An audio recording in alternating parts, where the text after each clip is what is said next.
صحیح عمل پر تو داخلہ جنت میں نبی کا بھی نہیں ہے.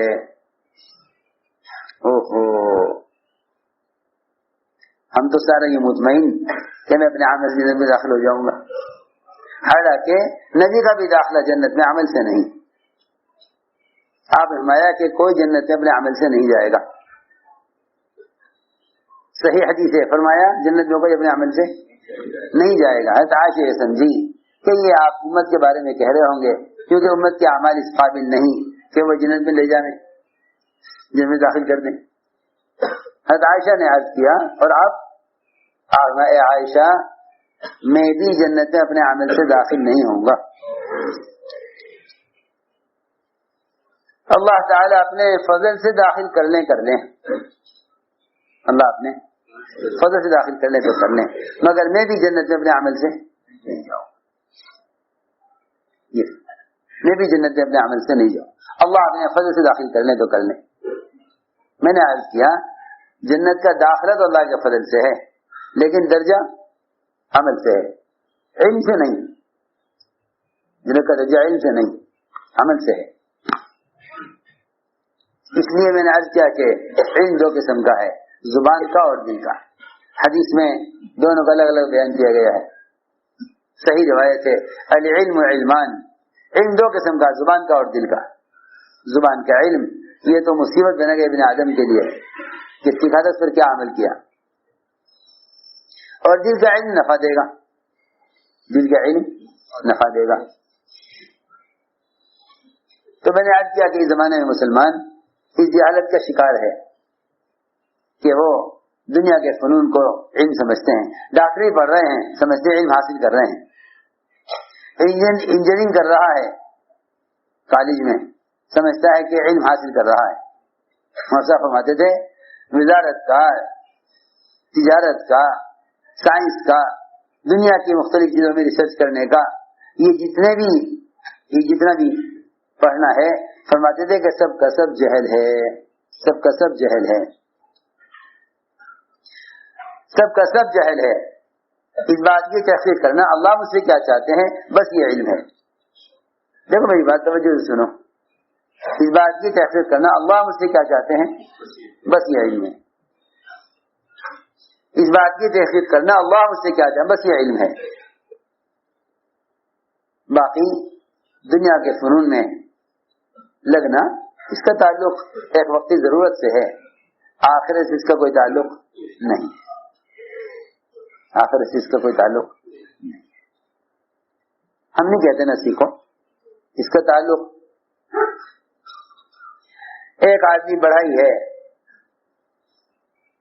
کارپینٹر ہے، وقتی طور پر دنیا میں انسانوں کی ضرورت پوری ہو جاتی ہے اس سے. اگر وہ یہ فن سیکھ رہا ہے تو اس کا تعلق محض بشری حاجت سے ہے. محض بشری حاجت سے تعلق ہے، آخرت سے کوئی تعلق اس کا نہیں ہے. جتنے بھی دنیا کے اہل فنون ہیں انہیں آخرت میں ان فنون پر کچھ نہ ملے گا. کیوں؟ اس لیے کہ نہ آخرت میں اعمال کے بارے میں سوال ہوگا. اس کا سوال نہیں ہوگا کہ آپ نے دنیا میں کیا بنایا. میں نے عرض کیا کہ پہلے اس جہالت سے نکلو، پہلے اس جہالت سے نکلو کہ ہر چیز کو علم کہنے لگو.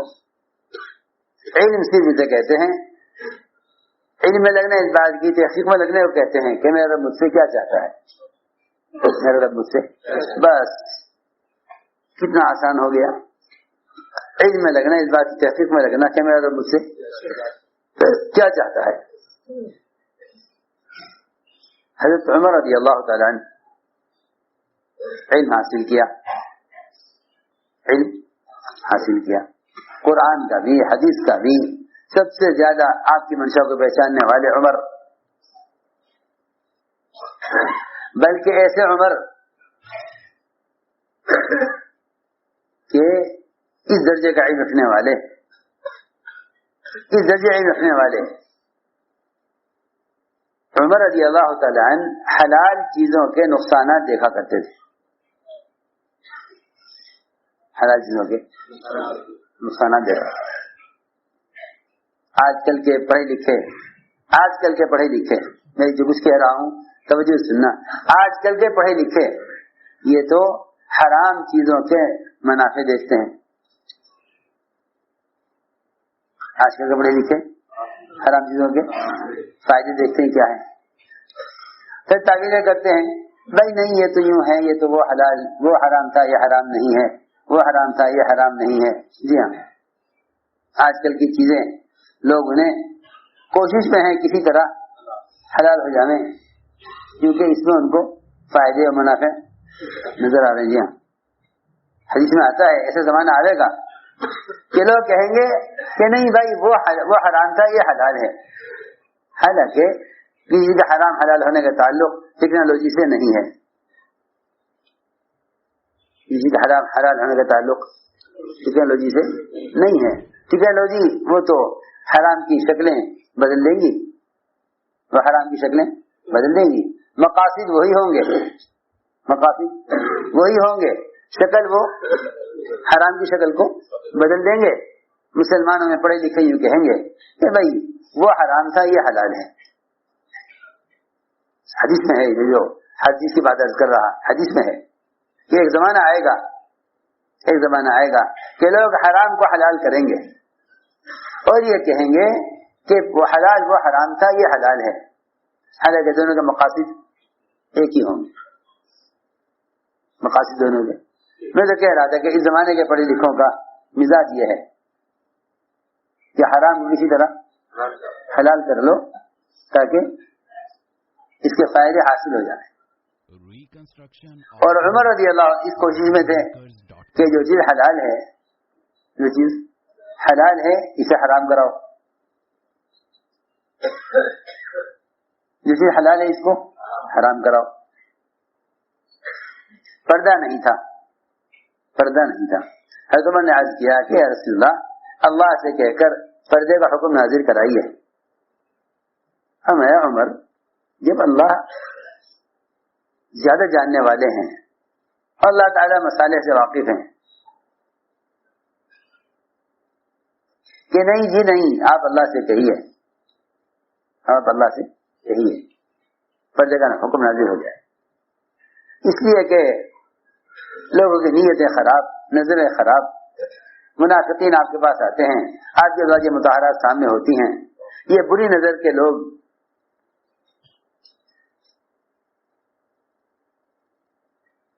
یہ دیکھتے ہیں حکم پردے کا حکم آنا چاہیے. یعنی جس چیز سے گناہ کے بڑھنے کا خطرہ ہو اور جس چیز سے معاشرے کے بگڑنے کا خطرہ ہو اس کو حلال ہوتے ہوئے حرام کرانا. میں کچھ کہنا چاہتا ہوں، میری بات توجہ چاہتی ہے.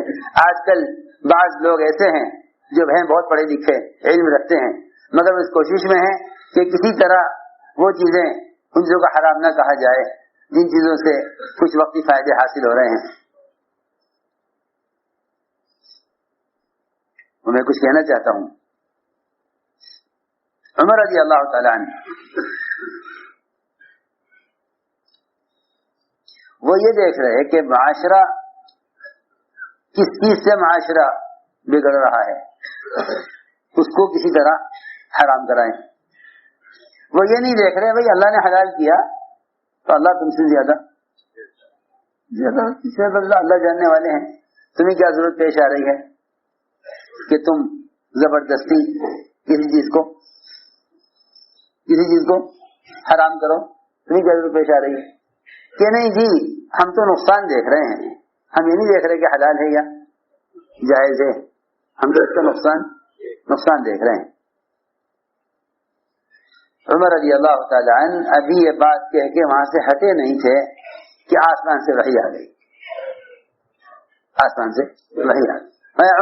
عمر آ جاؤ اللہ نے تمہاری بات سن لی، لو جی پردے کا حکم آ گیا. پردے کا شراب اللہ تعالیٰ قرآن میں فرما رہے ہیں کہ اس میں بھی نفع ہے، اس میں نفع ہے شراب میں. اللہ کہہ رہے قرآن میں ساری صحابہ کی تجارت شراب پر، سارے شادیاں شراب پر، بچے کی گھٹی سے لے کر سکرات تک شراب، سوائے چند صحابہ کے جو اپنی عادت کی وجہ شراب نہیں پیتے تھے۔ بہت سے لوگ ہیں پانی نہیں کھاتے، بہت سے لوگ ہیں جو مختلف چیز استعمال نہیں کرتے، اس لیے نہیں کہ حرام ہے، انہیں عادت نہیں ہے۔ ایسے ہی بعض صحابہ تھے جو شراب نہیں پیتے تھے، اکثر صحابہ شراب پیتے تھے۔ عمر رضی اللہ عنہ یہ نہیں دیکھا کہ اس کے منافع کیا ہیں اور یہ حلال ہے، بلکہ یہ غور کیا کہ شراب سے نقصان کیا ہے، شراب سے نقصان کیا ہے، نقصان کو غور کیا۔ حلال ہے ٹھیک ہے، لیکن نقصان کیا ہے؟ جا کے دیکھا کہ ایک صاحب نماز پڑھا رہے اور وہ سورہ کافرون میں گھوم رہے، ختم ہی نہ ہو، سورہ کافرون ختم ہی نہ ہو۔ روایت میں ہے لا اعبد ما تعبدون لا اعبد ما تعبدون، اس میں گھومتے رہے۔ ہاں ہاں، کیونکہ شراب پی نہیں تھی، اس کا تھوڑا سا نشہ، تھوڑا سا اس کا نشہ باقی تھا، اسی میں نماز کا وقت ہو گیا، نماز پڑھائی تو اس میں شراب کے نشے میں قرات صحیح نہیں ہوئی۔ حضرت نے آکاش کیا گیا رسول اللہ نمازیں خراب ہو رہی ہیں، جی ہاں نمازیں خراب ہو رہی ہیں، نمازیں خراب ہو رہی ہیں، اسے شراب کو حرام کرائیے اللہ سے کہتا۔ عمر میں کیسے حرام کروں اس چیز کو، اس کو اللہ نے حلال کیا ہے، اللہ جب جانتے اس کی مسئلہ ہے، اللہ نے شراب کو حلال کیا ہے، میں کیسے حرام کراؤں کہ نہیں جی بڑا نقصان ہو رہا ہے، نمازیں خراب ہو رہی ہیں۔ اللہ کی شان، حضرت عمر کے چاہنے پر اللہ نے شراب کو حرام کر دیا۔ میں تو ساری بات اسے سمجھانے کے لیے کہہ رہا تھا کہ عالم اسے کہتے ہیں، عالم اس کو کہتے ہیں جو کسی چیز کے نقصانات کو غور کرے، یہ نہیں ہے یہ بھی حلال ہے، یہ بھی جائز ہے، یہ بھی جائز ہے، دین میں تنگی مت کرو، سہولتیں کرو، ہاں یہ نہیں، وہ ہر حلال چیز کے نقصانات دیکھتے تھے اور ہم حرام چیزوں کے فائدے دیکھتے ہیں۔ جو فائدے دیکھیں گے وہ تعویلیں کریں گے حرام کو حلال کرنے کی، جو نقصان دیکھیں گے وہ کوشش کریں گے۔ دل کو یہاں لگاتا ہے روایتوں میں فرمایا حضور اکرم صلی اللہ علیہ وسلم نے کہ تمہیں اپنے اور حرام کے درمیان، تمہیں اپنے اور حرام کے درمیان جائز چیزوں کو بھی چھوڑنے کے لیے دیوار بنانی پڑے گی، جائز چیزوں کو چھوڑنا پڑے گا اور حلال حرام کے درمیان آڑ پیدا کرنے کے لیے۔ سنو میں کیا کہہ رہا، بہت سی چیزیں جائز ہوں گی مگر جائز چیزوں کو بھی چھوڑنا پڑے گا، جائز چیزوں کو چھوڑنا پڑے گا، بعض جائز چیزوں کو چھوڑنا پڑتا ہے تاکہ ہمارے حرام کے درمیان آڑ اور رکاوٹ رہے۔ ہاں بہت سی جائز چیزوں کو چھوڑنا پڑے گا کہ ہاں ٹھیک ہے جائز ہے، لیکن اس کو چھوڑنا پڑے گا صرف اس لیے کہ اگر ہم اسے کرتے ہیں تو پھر حرام کے قریب ہو جائیں گے۔ وہ ہیں مشتبہات جن کے بارے میں کوئی کہ حلال ہے، کوئی کہ حرام ہے، کوئی کہ جائز ہے، کوئی کہ ناجائز ہے۔ آدھے لوگ کہہ رہے جی حلال ہے، آدھے کہہ رہے حرام ہے، ایک کہہ رہا جائز ہے، ایک کہہ رہا ناجائز ہے۔ کہ جن چیزوں میں جس سے مشتبہ ہیں ان کو چھوڑنا پڑے گا، ان کو چھوڑنا پڑے گا۔ اللہ نے فرمایا زنا مت کرو، یہ نہیں کہا کہ زنا مت کرو، فرمایا لا تقربوا الزنا، زنا کے قریب نہ جاؤ۔ تمہیں ایک چیز جائز نظر آتی ہے مگر وہ حرام تک پہنچانے کا سبب بن سکتی ہے اس زمانے میں، تو اس جائز چیز کو حرام سے دور رہنے کے لیے چھوڑنا پڑے گا۔ آپ دیکھ رہے ہیں آج کل آپ دیکھ رہے ہیں کہ ہو سکتا ہے 100 آدمی میں سے ایک آدمی کو بیماری ہو گئی ہو اور آپ اس سے مسافہ کریں تو آپ کو بیماری ہو سکتا ہے لگ جائے، اس احتمال کی وجہ سے آپ مسافہ نہ کریں۔ دیکھو تو صحیح، اس زمانے میں لوگ ایک جسمانی بیماری سے بچنے کے لیے مسافر کی سنت کو چھوڑنے کو تیار ہیں، لیکن وہ آلات اور ذرائع جن سے گناہوں کا تقاضا پیدا ہو رہا ہے انہیں چھوڑنے کو تیار نہیں، نہ ان کے خلاف کوئی بولنے کو تیار، نہ ان کو حرام ثابت کرنے کو تیار، اس کوشش میں ہیں اسی طرح حلال ہو جائیں تاکہ مسلمانوں کی ضرورت اس سے پوری ہو جائے۔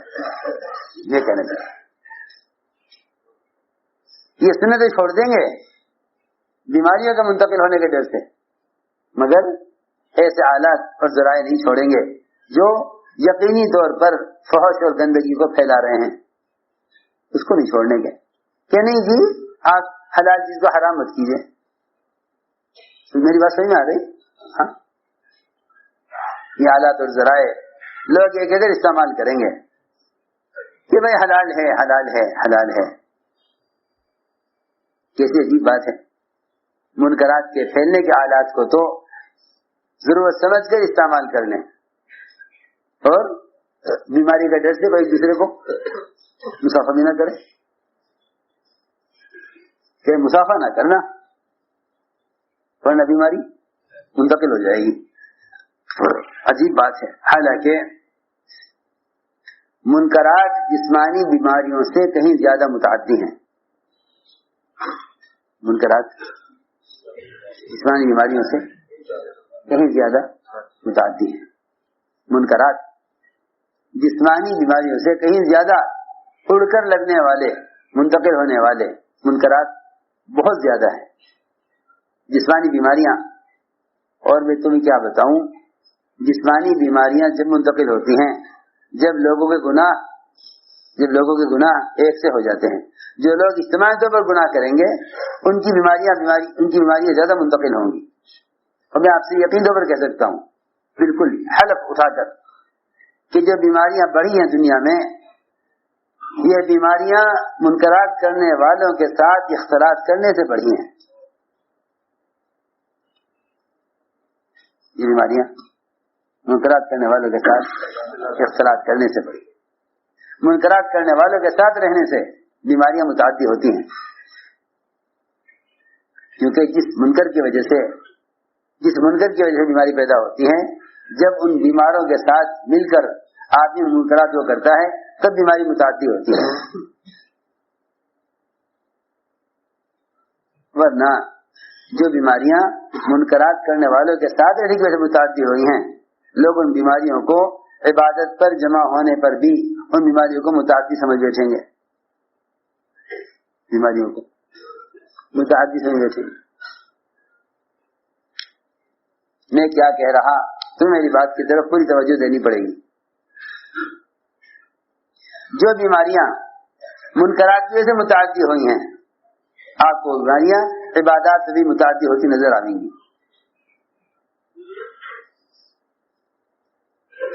اسی میں عرض کیا کہ سب سے زیادہ بیماریوں کا تعدیہ منکرات سے ہوتا ہے، یعنی بیماری سے بیماری جو پھیلتی ہے وہ منکرات سے۔ منکرات سے دیکھو، جانوروں میں سب سے زیادہ بیماری پھیلتی ہے، جانوروں میں زیادہ بیماری پھیلتی ہے۔ آپ جانتے ہیں کئی مرتبہ یہاں ایسے حالات آئے کہ مرغوں میں بیماری پھیل گئی، مرغوں میں بیماری پھیل گئی، ہزاروں لاکھوں مرغے ختم کر دیے گئے، استعمال نہیں کیے گئے، بیماری پھیل رہی ہے، کیونکہ جانور گندگی میں رہتا ہے، اس لیے اس سے بیماری کا پھیلنا زیادہ تیز اور جلدی ہوتا ہے۔ ایسے ہی اگر مسلمان منکرات کا عادی ہو جائے تو پھر ان سے بیماریاں جلدی منتقل ہوتی ہیں، اس سے بیماری جلدی منتقل ہوتی ہے۔ اگر مسلمان پاکی اور صفائی اور عبادت پر مجتمع ہے تو پھر بیماری کا اڑ کر لگنا یا بیماری کا منتقل ہونا ممکن نہیں ہوتا، کیونکہ عبادات بیماریوں کو ختم کرنے کا ذریعہ ہے، نہ کہ بیماریوں کو منتقل کرنے کا۔ یہ اسی زمانے کا ذرا بس کیا عرض کروں، صحیح سوچ نہیں ہے یہ کہ عبادات پر جمع نہ ہونا ورنہ بیماری بڑھ جائے گی. یہ بس کیا بتاؤں، مجبوراً کہہ دینا پڑتا ہے، ورنہ مومن کا عقیدہ اور یقین یہ ہے کہ عبادات فرشتوں کے نزول کا سبب ہے، اور فرشتوں کے نزول سے رحمتیں آئیں گی، بیماریاں نہیں آئیں گی. عبادات فرشتوں کے نزول کا سبب ہے، تعلیم کا حلقہ فرشتوں کے نزول کا عمل ہے. جتنا فرشتوں کا نزول زیادہ ہوگا اور فرشتوں کے نزول کے اعمال زیادہ کیا کرے گی امت، اتنی ہی سکون اور راحت اور صحت اللہ کی طرف سے رحمتوں کا نزول زیادہ ہوگا. ملائکہ رحمت والی مخلوق ہیں، ان کے نزول کے اعمال پر جمع ہونا بیماریوں کے تعدیے کو، بیماری کا منتقل ہونے کو روکے گا. میں کیسے سمجھاؤں؟ میں تو ساری بات اس بات کر رہا تھا کہ عمر رضی اللہ تعالیٰ جیسا عالم وہ حرام کو حلال کو حرام کرنے کی کوشش میں، ایسا علم حضرت عمر کا روایت کہ اگر ساری دنیا کے علماء کا علم ایک پردے میں رکھ دیا جائے اور تنہا عمر کا علم ترازو کے ایک پردے میں رکھا جائے، تنہا عمر کا، تو عمر کا علم ساری دنیا کے علماء سے زیادہ ہے. عمر کا علم ساری دنیا کے علماء سے. ایسے عالم کو خیال ہوا کہ قرآن بھی پڑھ لیا، حدیثیں بھی سمجھ لی، اللہ کے نبی صلی اللہ علیہ وسلم کی منشا کو سب زیادہ پہچاننے والے عمر، یہ خیال آیا کہ چلو توریت پڑھ کے دیکھیں اس میں کیا ہے. کیا پڑھیں؟ علم ہے اور ہمارا اس پر ایمان ہے، آسمانی کتاب ہے، اس پر ایمان لانا فرض ہے. جی ہاں، ایمان لانا اس پر فرض ہے، اور وہ بھی حضرت عمر نے عمل کرنے کے لیے نہیں، صرف معلومات حاصل کرنے کے لیے کہ دیکھو تو صحیح کہ حضرت موسیٰ علیہ السلام پر اللہ نے کیا علم نازل کیا تھا. صرف معلومات کے لیے، عمل کرنے کے لیے نہیں، صرف سیکھ لیا. چند اور آپ مل گئے یہود سے، انہیں پڑھا، اس کے کاغذ لپیٹ کر ہاتھ میں لیے ہوئے آپ کے سامنے آئے، سمایا عمر یہ کیا ہے؟ عرض کیا گیا رسول اللہ میرا دل چاہا کہ اپنی معلومات میں اضافہ کرنے کے لیے اور یہ جاننے کے لیے کہ موسیٰ علیہ السلام پر کو اللہ نے کیا احکام دیے تھے، میرا دل چاہا کہ اپنے علم میں اضافہ کروں. کہ توریت ہے یہ، بس اتنا سننا تھا. حضور اکرم صلی اللہ علیہ وسلم سیدھے نمبر پر پہنچ گئے اور آپ کو اتنا غصے میں تھے، آپ کا چہرہ غصے میں سرخ تھا اور آپ کی کیفیت بدل گئی، اور اتنا غصہ آپ کو تھا کہ انصار میں اعلان ہو گیا کہ سب تلواریں لے چلو. سب وہ بڑی بات پیش آ گئی. کسی نے اللہ کے نبی کو سخت تکلیف پہنچائی ہے، سخت تکلیف پہنچائی ہے کسی نے، جلدی تلواریں لے چلو. انصار میں اعلان ہو گیا السلاح السلاح السلاح السلاح، اعلان ہو گیا. سب تلواریں لے کر ساری مسجد بھر گئی انصار سے. ادھر حضرت عمر، ادھر حضور ممبر پر آپ فرمایا کہ اگر آج موسیٰ علیہ السلام زندہ ہو کر آ جائیں، ان کے لیے کوئی نجات کا راستہ نہیں سوائے میرے طریقے کے، اور اگر تم نے موسیٰ علیہ السلام کے طریقے پر عمل کیا تم گمراہ ہو جاؤ گے. سارا غصہ کس پر تھا؟ حضرت عمر. حالانکہ حضرت عمر کا ارادہ عمل کرنے کا نہیں تھا اس پر، حالانکہ حضرت عمر سارے علم حاصل کر چکے ہیں، قرآن کا، حدیث کا، سنت کا، لیکن صرف معلومات حاصل کرنے کے لیے توریت پڑھنے پر اتنا غصہ آیا آپ کو. تو میں نے عرض کیا کہ پھر اس زمانے میں مسلمان قرآن، حدیث، فقہ اس سب کو چھوڑ کر مسائل نہ سیکھ کر یوں سمجھے کہ بھئی ٹھیک ہے یہ عالم ہے، انہوں نے علم حاصل کر لیا، میں ڈاکٹر ہوں، میں نے ڈاکٹری کا علم حاصل کر لیا. تو بتاؤ جب عمر جیسا عالم توریت پڑھ کر جو علم تھا پھر اللہ کے نبی کا اتنا غصہ ان پر، تو اگر ہم دنیا کے فنون سیکھ لیں، علم حاصل نہ کریں، تو اللہ کے نبی کو کتنا غصہ آئے گا ہم پر، ذرا اس کا اندازہ کرو۔ میں اس لائق میں ایک جہالت یہ پیدا ہو گئی کہ بھائی جو آدمی جو کچھ سیکھ رہا ہے بس وہ علم حاصل کا، ایسا نہیں ہے، ایسا نہیں ہے۔ اس لیے میرے دوستوں عزیزوں، ہم نے دو باتیں عرض کی ہیں آج، ایک ایمان، دوسرے علم۔ علم کا بھی اخلاص چاہیے کہ علم کا اخلاص یہ ہے کہ اللہ کا خوف دل میں پیدا کرے، دل میں اللہ کا خوف پیدا کرے، دل میں اللہ کا خوف پیدا کرے۔ پھر اللہ نے صاف فرما دیا قرآن میں، علماء تو صرف وہی ہیں، علماء تو صرف وہی ہیں جن کے دل میں اللہ کا خوف ہے، جن کے دلوں میں علماء تو صرف وہی ہیں جن کے دل میں اللہ کا خوف ہے۔ اس لیے حضور اکرم صلی اللہ علیہ وسلم نے علماء کو حرکت پر بھی ڈالا تھا،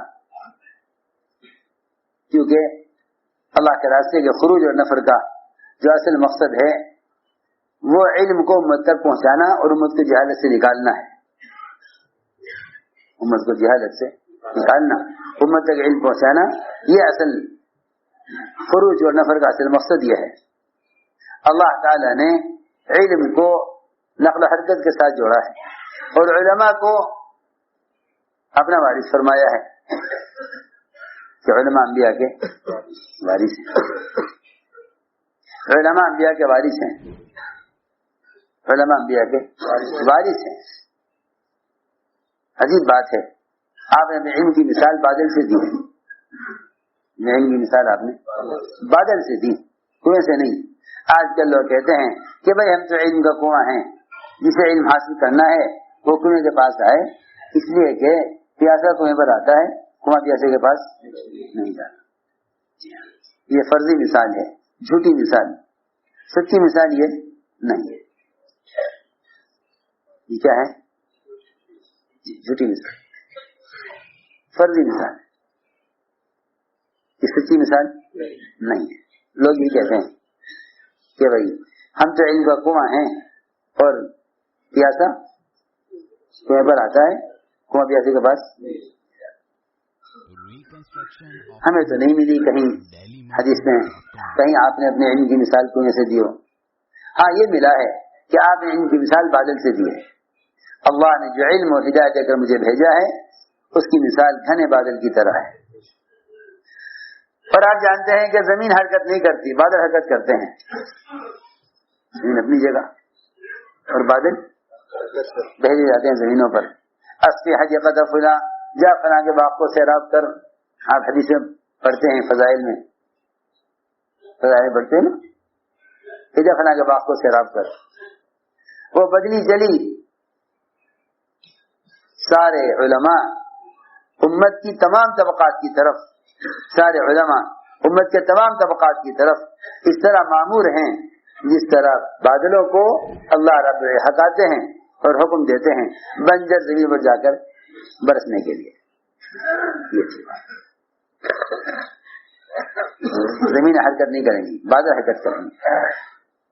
انہیں فرمایا کہ امت کی 3 قسمیں ہیں، امت کی 3 قسمیں ہیں، امت کی 3 قسمیں ہیں، علم حاصل کرنے والے، دوسروں کو پہنچانے والے، علم حاصل کر کے خود عمل کرنے والے، اور علم ان پر برس کر رہ جاتا ہے، وہ اس سے کوئی فائدہ حاصل نہیں کرتے۔ آج کی کوشش ابو طالب پر بھی اور ابو ہریرہ پر بھی۔ ابو طالب اسلام بھی نہ لائے، ابو ہریرہ سے بڑے عالم بن گئے، محنت دونوں پر، محنت دونوں پر، ابو طالب پر بھی ابو ہریرہ پر بھی۔ ایسے ہی فرمایا حدیث میں کہ وہ بھی ہیں کہ پانی برستا ہے اور وہ ایسی زمینوں پر کہ جو اندر سے درخت پھول پھل اگاتے ہیں اور ساری مخلوق سے فائدہ اٹھاتی ہیں۔ ایسے بھی ہیں پانی کے ڈیم اور وادیاں جہاں پانی آ کر جمع ہو جاتا ہے اور لوگ اس سے پیتے ہیں، پلاتے ہیں، اپنی کھیتیوں کو پہنچاتے ہیں، اپنے مویشیوں کو پلاتے ہیں، اپنی ضروریات ساری پوری کرتے ہیں۔ تو میں نے عرض کیا کہ کہیں بھی علم کی مثال کنویں سے نہیں دی گئی، البتہ علم کی مثال بادل سے دی گئی۔ علماء امت کے لیے رحمت، اور علماء امت کے لیے طہارت، اور علماء امت کے لیے برکت کا ذریعہ ہیں۔ اس لیے علماء کو، اس لیے بادلوں کے 3 نام ہیں قرآن میں، کہیں رحمت فرمایا بادل کو، کہیں برکت فرمایا، اور کہیں طہارت فرمایا، کہیں فرمایا ماء طہورا، کہیں ماء مبارکہ، کہیں رحمت کہا بارش کو، کہیں بارش کو رحمت کہا۔ یہ نہیں کہ آپ بیٹھ جائیں اور لوگوں سے کہیں علم سیکھنا ہے آ جاؤ۔ ہمیشہ حضور اکرم صلی اللہ علیہ وسلم نے علماء صحابہ کو علم پہنچانے کے لیے اللہ کے راستے میں نکالا ہے۔ اس زمانے کے لوگ تو سمجھتے ہیں کہ صرف قتال کرنے کے لیے صحابہ کو نکالا جاتا تھا، حالانکہ نبی کے بعثت کا مقصد تعلیم ہے، نبی کے بعثت کا مقصد تعلیم ہے، اور علماء کی نقل و حرکت کا مقصد تعلیم کو پھیلانا اور امت کو جہالت سے نکالنا ہے۔ 70 علماء چنے آپ نے اہل نجد کے مطالبے پر، ایک جماعت اہل نجد نے کہا ہمارے یہاں اسلام آ گیا ہے مگر علم نہیں آیا، ہمارے یہاں آپ علماء کی جماعت بھیجیے۔ آپ نے اپنے صحابہ میں سے چنے قراء، علماء، مفتیان کرام، کتنے؟ 70 ایک جماعت پوری مکمل، ایک مکمل جماعت آپ نے بنائی جس میں سب کے سب علماء تھے، نہ کوئی ہتھیار دیا انہیں لڑنے کے لیے، نہ انہیں کفار کے مقابلے میں بھیجا جیسا آج کل لوگ سمجھتے ہیں کہ تبلیغ والے صحابہ کے قتال کے فضائل کو تبلیغ میں استعمال کرتے ہیں۔ حالانکہ ہمیں جاننا چاہیے کہ جو نبی کی بعثت کا مقصد ہے وہ صحابہ کے پھرنے کا مقصد ہے۔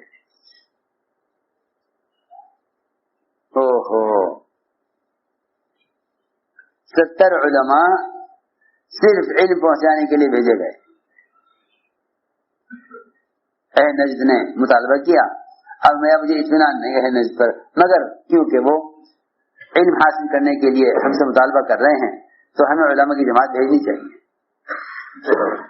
علماء کی جماعت نکلے 70 صحابہ، بیر معونہ میں 70 کے 70 صحابہ کو شہید کیا گیا۔ انہوں نے کہا ہم تو لڑنے کے لیے نہیں آئے، ہتھیار ہمارے پاس نہیں، ہم تو حضور اکرم صلی اللہ علیہ وسلم کے ایک ضروری کام کے لیے جا رہے ہیں، آپ نے ہمیں اس لیے بھیجا ہے تاکہ وہ ہمارے کو علم پہنچائیں۔ لیکن انہوں نے ایک نہ سنی بلکہ سب کو شہید کر دیا۔ اندازہ کریں آپ، 70 علماء شہید کیے گئے صرف کس لیے؟ علم پہنچانے کے۔ اگر یہ نکلے ہوتے قتال کے لیے یا یہ نکلے ہوتے ہتھیار لے کر تو مقابلہ کرتے، سب نہتے، سب نے کہا ہمارے پاس تو ہتھیار بھی نہیں اور ہم لڑنے کے لیے نہیں آئے، ہم تو جا رہے ہیں اہل نجد کو علم پہنچانے کے لیے۔ سب کو شہید کر دیا گیا۔ یعنی اندازہ کریں کہ سب سے بڑی جماعت بغیر کسی غزوے کے، بغیر کسی معرکے کے، بغیر کسی میدان قتال کے قتل کی گئی ہے صرف علم پہنچانے کے لیے۔ میرے دوستو عزیزو، اصل بات یہ ہے کہ اس نقل و حرکت کا مقصد امت کو جہالت سے نکالنا ہے۔ تم علم کو لے کر پھرو، تم علم کو لے کر پھرو۔ جب تم امت کی جہالت کی حالت کو دیکھو گے تو تم پر علم کے مصارف کھلیں گے۔ پھر مالدار اگر مال لے کر پھرے غربا میں، اس سے مال کے مصارف کھلیں گے۔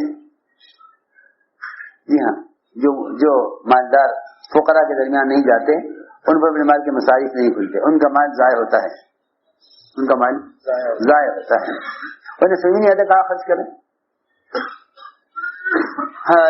ایک بڑا مالدار آدمی مرا ہے ایک ملک میں، بڑا مالدار آدمی، بہت بڑا مالدار، بہت مال تھا،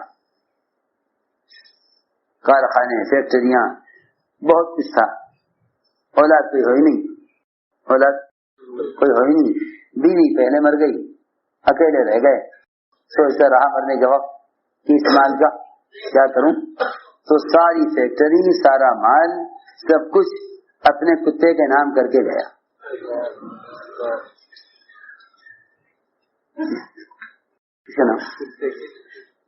کہ میرے ساتھ کو میرے کو ہے نہیں آگے پیچھے، انہیں کے ساتھ اسی کے ساتھ زندگی گزری ہے.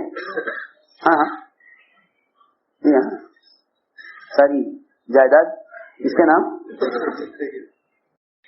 سوچو تو صحیح، جب وہ مال جس سے اللہ کو نفرت ہے، وہ مال جسے اللہ کو نفرت ہے، اگر مسلمان اس مال کو لے کر پھرے لوگوں میں اور مال تقسیم کرے غربا میں، تو اللہ اس کو مال اور زیادہ دے دیتے ہیں، جبکہ اللہ کو مال سے نفرت ہے. تو جو علم اللہ کی ذات سے نکل کر آیا ہے، اگر اسے پہنچائیں گے لوگوں تک تو اللہ کتنے زیادہ دیں گے.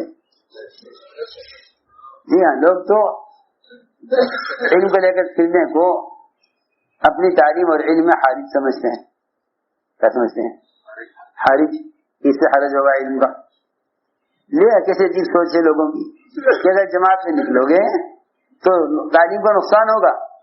ارے جب تم مال خرچ کرتے ہو دوسروں پر جس مال سے اللہ کو نفرت ہے، اللہ اور دے دیتے ہیں. اللہ اور دے دیتے ہیں. قرآن میں بھی ہے، حدیث میں بھی ہے کہ تم خرچ کرو، اللہ تمہیں اور زیادہ دیں گے. جس مال سے اللہ کو نفرت ہے، جب وہ مال بڑھ جاتا ہے دوسرے پر خرچ کرنے سے، تو جو علم اللہ کو محبوب ہے وہ کیوں نہیں بڑھے گا دوسرے پر خرچ کرنے سے.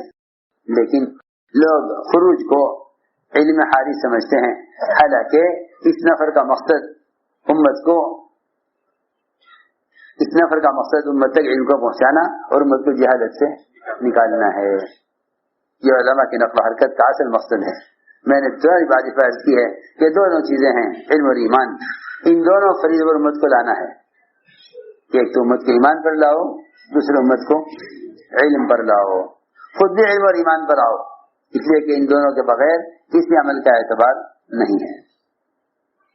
یہ ہے اس راستے میں نکلنے کا اصل مقصد. اللہ کے راستے کا نفر ہے ہی علم کو پہنچانے کے لیے. اللہ کے راستے کا نفر ہے ہی علم کو پہنچانے کے لیے، کیونکہ جتنے مچھر حالات ہیں عذاب کی شکل میں، وہ سارے حالات جہالت کی وجہ سے ہیں. لوگ دین سے ناواقف ہیں. امت کی جہالت کا سبب ہی یہی ہے، امت کے عذاب کا سبب ہی یہی ہے کہ امت جہالت میں پڑی ہوئی ہے. اس لیے میرے دوستوں عزیزوں، یہ اس نقل و حرکت کا اصل مقصد ہے. کسی بھی ذریعے پیغام پہنچا دینا یہ تبلیغ نہیں ہے. خود جا کر دعوت دینا، خود جا کر دعوت دینا، امر معروف نہی منکر کی فریضے کو ادا کرنے کے لیے اس طرح جسم کا استعمال اصل ہے، جس طرح نماز کے لیے بدن کا استعمال اصل ہے. جیسے نماز کے لیے بدن کا استعمال اصل ہے، اس کا کوئی بدل نہیں ہو سکتا. جیسے عبادت کے لیے بدن کا کوئی متبادل نہیں، اس طرح دعوت دینے کے لیے بھی اپنے بدن کے استعمال کا اور کوئی متبادل نہیں ہے. یہ خیال نکال دو ذہن سے کہ بھئی کسی بھی ذریعے سے دعوت دی جا سکتی ہے اور کسی بھی ذریعے سے دین کا پیغام پہنچایا جا سکتا ہے، کیونکہ مؤثر نہیں ہوگا. میری بات بہت توجہ چاہتی ہے. اس زمانے میں مسلمان کی ساری قوت، وقت اور اس کی جان یہ تو خرچ ہو رہی ہے مال پر، اور مال کا تھوڑا سا حصہ خرچ ہو رہا ہے دین کے شعبوں پر. اور لوگ سمجھتے ہیں کہ مال لگاؤ گے دین پر تو دین کی گاڑی چلتی رہے گی. حالانکہ ایسا نہیں ہے، بلکہ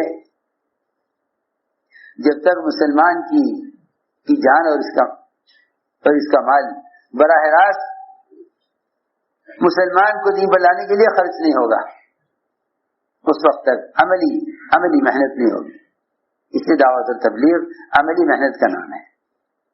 دعوت التبلیغ عملی محنت کا نام. تو میرے دوستوں عزیزوں، یہ عزم کرو، ارادے کرو کہ انشاءاللہ ہمیں اپنی ذات سے خود کرنا ہے.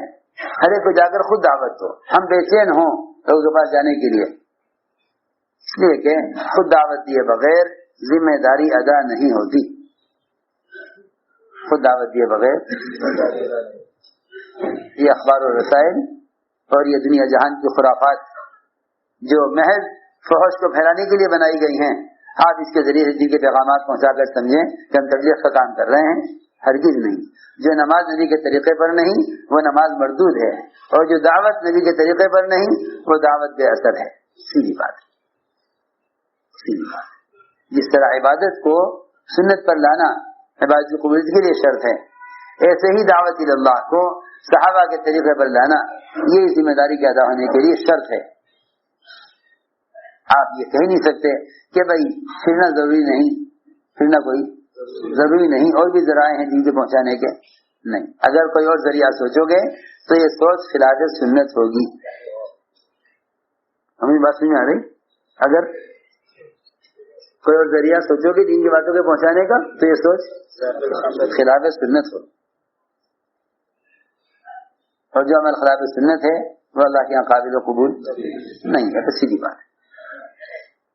کیا بتاؤں، رواجی چیزوں سے اتنی محبت ہو گئی کہ ان کے خلاف سننا بھی برداشت، خلاف سننا برداشت۔ جس سے اللہ مجھے معاف کرے، جتنے پڑھے لکھے لوگ ہیں نا، ان کا خیال یہ ہے کہ بھائی تبلیغ کا کوئی مخصوص متعین طریقہ نہیں ہے، جس زمانے میں جیسی بھی سہولت ہے ایسے کر لو۔ ہے تم یوں کہو نا کہ نماز کا کوئی مخصوص طریقہ نہیں، تمہیں جس طرح سہولت ہے اس طرح پڑھ لو۔ میں تو کہا کرتا ہوں اگر کوئی ایسی مشین بن جاوے جو رکوع سجدے قومیں قاعدے جلسے کے سارے اعمال کر لے، اور مسلمان یہ کہے کہ میں تو بہت تھکا ہوا ہوں، ہمت نہیں ہو رہی نماز کی، اس مشین کا بٹن دبا دو، یہ تکبیر تحریمہ بھی کہہ لے، ہاتھ بھی اٹھا لے، باندھ بھی لے، فاتحہ بھی پڑھ لے، سنا بھی پڑھ لے، قرات بھی کر لے، اور رکوع سجدے کی تسبیحات بھی پڑھ لے، تو کوئی مشکل ہے زمانے میں؟ بتاؤ تو مشکل زمانے میں ٹیکنالوجی اور مختلف قسم کی مشینیں ترقی کر رہی ہیں، ایسا آدمی ایسے انسان بننا مشکل ہے؟ تو تمہاری نماز ادا ہو جائے گی جب تمہارے بدن کا کوئی متبادل نماز کے فریضے کا ادا کرنے کے لیے نہیں تو دعوت کے فریضے کا ادا کرنے کے لیے خارجی چیزیں متبادل کیسے بن سکتی؟ سیدھی بات ہے۔ کسی ذریعے دین کی بات پہنچانا، گشت کے ذریعے پہنچانا، اس میں رواج اور سنت کا فرق ہے۔ کسی ذریعے سے دین کی بات پہنچانا اور گشت کے ذریعے پہنچانا، دونوں میں رواج اور سنت کا فرق ہے۔ بس یہ بات یاد رکھ، دین کی بات ہے لوگوں تک آلات کے ذریعے پہنچانا اور گشت کے ذریعے پہنچانا، ان دونوں میں رواج اور سنت کا فرق ہے۔ رواجی طریقے بے اثر ہیں، کوئی اجر بھی نہیں، کوئی اثر بھی نہیں، اور بقول حضرت کے رواجی طریقوں میں تو رواج کی ظلمتیں ہیں، اور سنت کے طریقوں میں سنت کے انوارات، سنت کے طریقوں میں سنت کے انوارات۔ بس آج بات سمجھ میں آ گئی کہ بھئی پھرنا ہی اصل ہے، پھرنا ہی اصل ہے۔ تم کسی بھی حال کی وجہ سے پھرنے میں تاخیر نہ کرو، پھرنے کو اصل سمجھو، ورنہ تمہارے دلوں میں اس زمانے میں کام کرنے والوں ہی کے ذریعے سے شیطان یہ وسوسہ پیدا کر دے گا کہ بھئی پھرنا اصل نہیں، اصل تو دین سیکھنا ہے۔ ہاں میری بات سمجھنا ضروری ہے جو میں کہہ رہا ہوں۔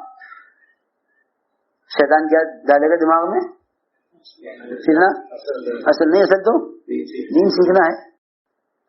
وہ یہ کہہ کر اللہ کے راستے کے پھرنے کی سنت کو اور اللہ کے راستے میں پھرنے کے حکم کو چھڑوانا چاہتا ہے۔ اسے معلوم ہے کہ جس کام کو مسلمان خود کرے گا اس کا اثر ہوگا۔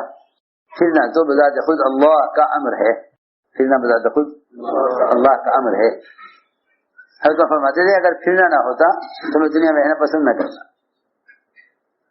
دنیا میں رہنا پسند، اگر پھرنا نہ ہوتا دنیا میں رہنا پسند نہ کرتا۔ پھرنا اس لیے ضروری ہے کیونکہ عمل کی مشین اور عمل پیش کرنے والی چیز صرف انسان ہے۔ کتاب عمل پیش نہیں کر سکتی، کتاب تو عمل کا طریقہ بتائے گی، کتاب عمل کا طریقہ بتائے گی۔ کتاب نہ وہ ناہی ہے نہ وہ عامر ہے، نہ وہ منکر سے روکنے والی ہے اور نہ وہ معروفات کو کرانے والی ہے۔ وہ تو اصل میں کتاب جو ہے وہ تذکیر کا ذریعہ نہیں ہے، کتاب تو تعلیم کا ذریعہ ہے، کتاب تعلیم کا ذریعہ ہے مگر تذکیر کا ذریعہ کتاب نہیں ہے۔ تذکیر تو مسلمان کا اپنا عمل ہے۔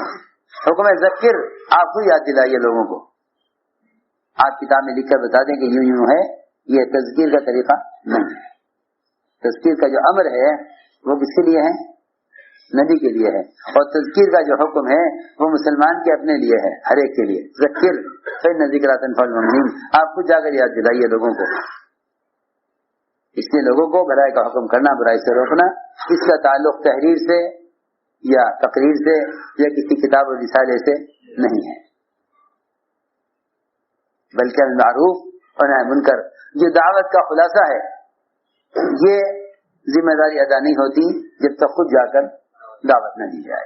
بس عزم کر لو کہ انشاءاللہ ہمیں اس بنیاد پر محنت کرنی ہے. اس کے لیے سب سے پہلے علماء ہی قدم اٹھائیں. ہم نے تو عرض کیا کہ دور صحابہ کی طرح علماء علم کو لے کر پھریں تو سارے عالم سے جہالت ختم ہو. اس کے لیے سب سے پہلے علماء قدم اٹھائیں.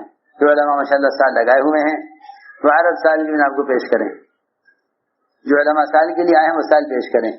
جو 4 ماہ لگائے ہوئے ہیں وہ کھلے خرچ کے ساتھ باہر کے ملکوں میں اپنے آپ کو پیش کریں. جی بتائیں, 5 ماہ کے لیے کتنا خرچ؟ کھلا خرچ, ماشاءاللہ اللہ قبول فرمایا. نامی بتا, جگہ بتا. جی احمد سعید صاحب 5 ماہ کے لیے ماشاءاللہ اللہ, کتنا خرچ؟ 1 لاکھ روپے. جی اور بتا. جی 5 ماہ کے لیے کتنا خرچ؟